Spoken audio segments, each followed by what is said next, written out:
Hey, what's up everybody? This is Ari at wirefly.com, and I'm taking a look at the HTC Touch Pro 2, which has finally made its way across the pond and onto T-Mobile's network here in the US. So T-Mobile is the first US carrier with the Touch Pro 2 in its lineup.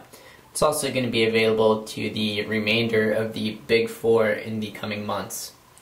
So the Touch Pro 2 is running Windows Mobile 6.1, which is going to be able to be upgraded to 6.5 when 6.5 comes out.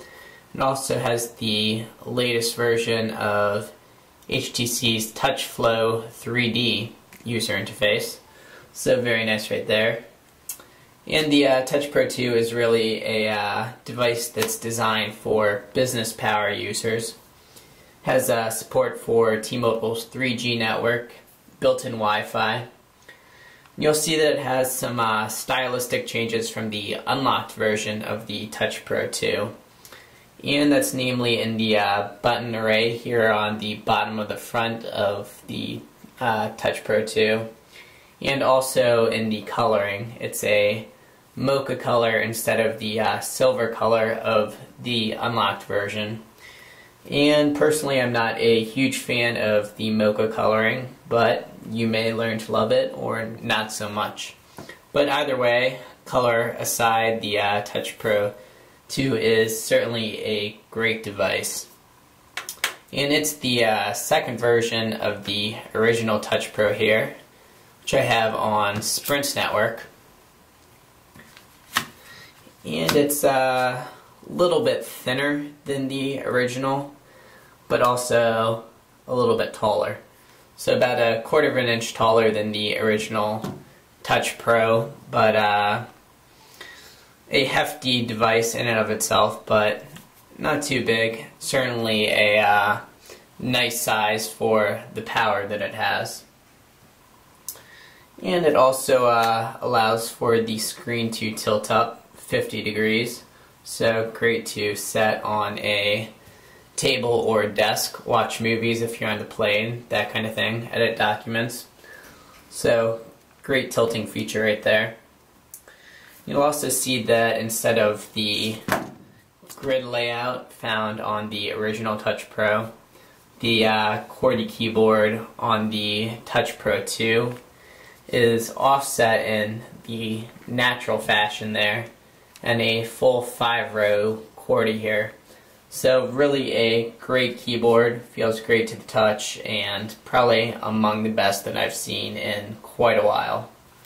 So we'll pull in a quarter here so you can see the key size yourself. So nice and big keys, really a very nice keyboard. You can also see a set of indicator lights there that let you know if you're in caps mode or alt mode.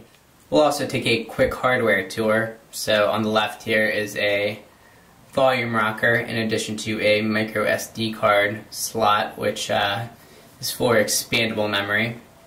And then on top you have a power key, which also locks the screen.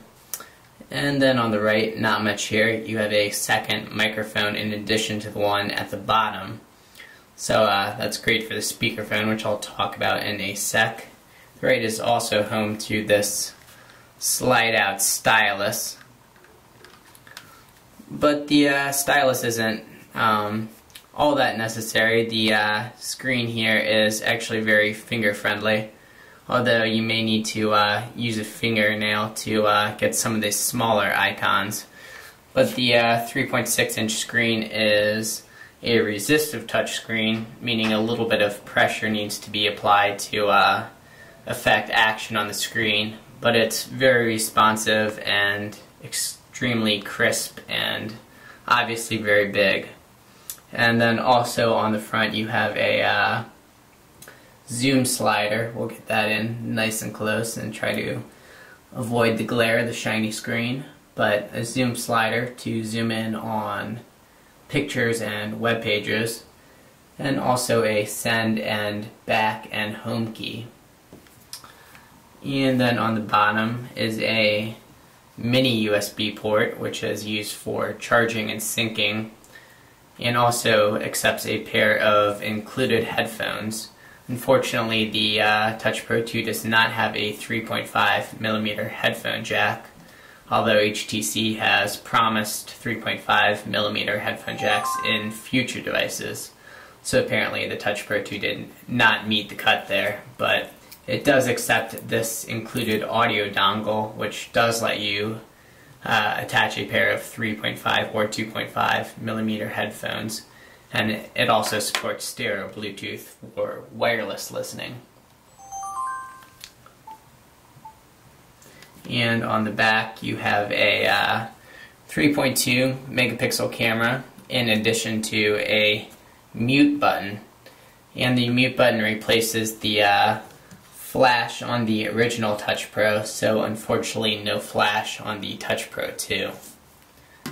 But it does have HTC's Straight Talk technology, which effectively lets you go through a list of contacts and add a check mark next to each contact that you want included in the conference call. And after the conference call is connected and everybody's on, just set the phone face down and it'll automatically switch into speakerphone. And the speakerphone is really probably the best speakerphone that I've ever used on a device as far as built-in speakerphones go.